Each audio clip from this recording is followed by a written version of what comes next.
As you know, Doc, I grew up in my grandparents' house. There were quite a few folks about whom they said, "Oh, I've known them for 20 years." 20 years! That was inconceivable to me. How could you have a friend for 20 years?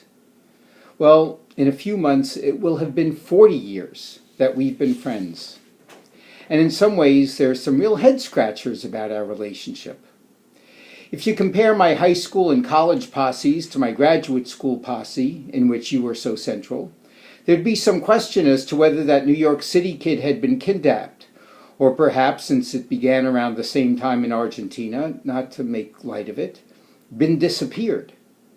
How did the kid who was always getting stoned to Grateful Dead and Allman Brothers music get so tight with someone who was virtually allergic to legal and illegal mind-altering drugs and whose contemporary musical depth hovered around the Temptations?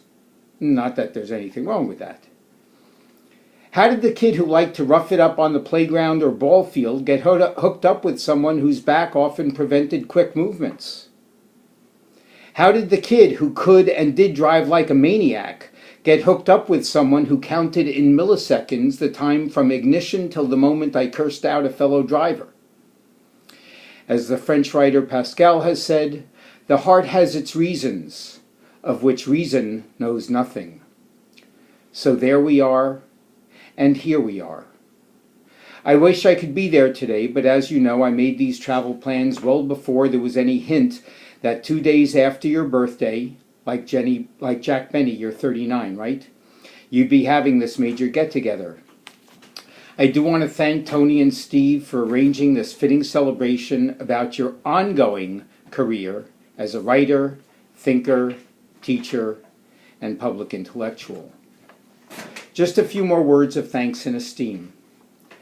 I've always been amazed and impressed that the guy who can go mano a mano with me when it comes to sports statistics and win is also the guy who can turn an idea about how, under conditions of capitalist production, the laborer can produce more value than she herself embodies, that is, surplus value, into an idea relevant for understanding college admissions, as in surplus exclusion. I would be remiss if I didn't mention your incredible sense of humor. While many of your great lines have been lost to the mists of time, I still remember many of them. Some clever, some biting, some both. So of course I can't say any of them since I don't know who's in the audience. Just kidding, just kidding.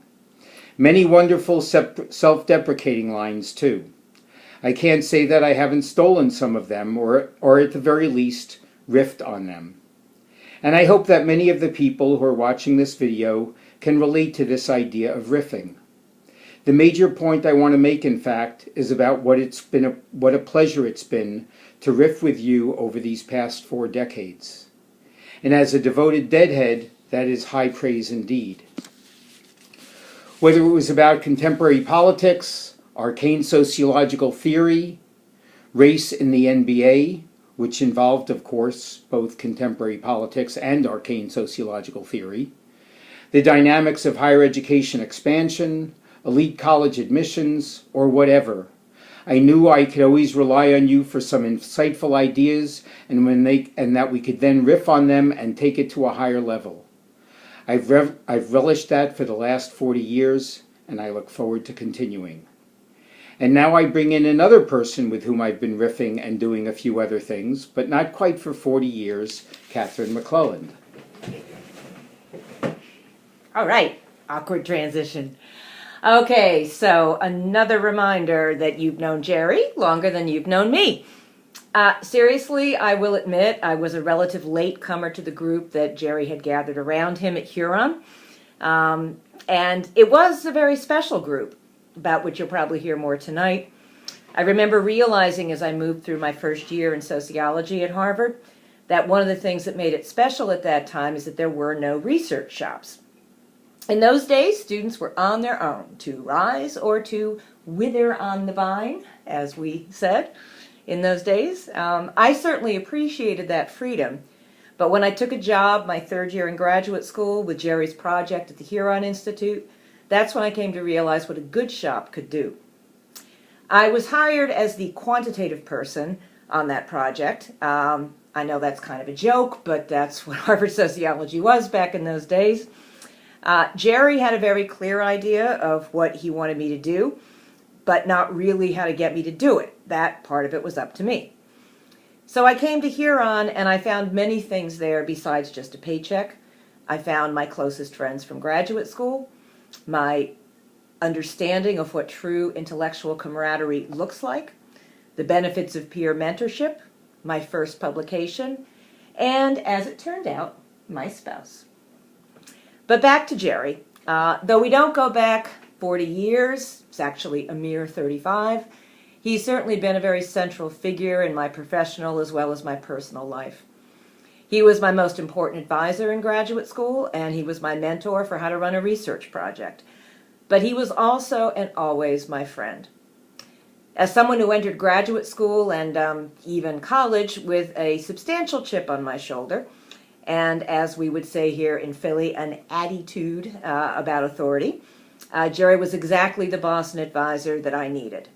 I could talk back to him, and I did. I could disagree with him. It didn't matter as long as I was engaged. Our regular lunches at the Haypenny in Swiss Alps, with me always wanting the Haypenny and Jerry always wanting Swiss Alps. These lunches were the scene of intense discussions and negotiations over the best way to do this or that, or the meaning of our findings, or whether or not one was justified in sitting out the 1980 election. I maintain I was right about that one. Of course, these conversations were rarely conducted in whispers, and those at the tables next to us were often shocked to hear us crowing about the latest discovery of oppression in our data sets.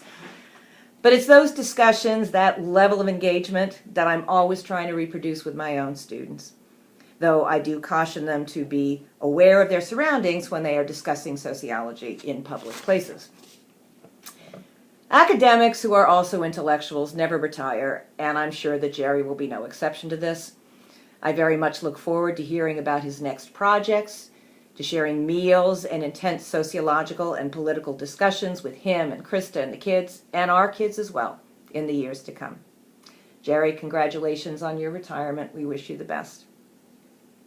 All the best, Doc, and hello to everybody in the audience. Yeah, hi everyone. Sorry, we're so sorry we can't be there, but as you can see, we are here on video.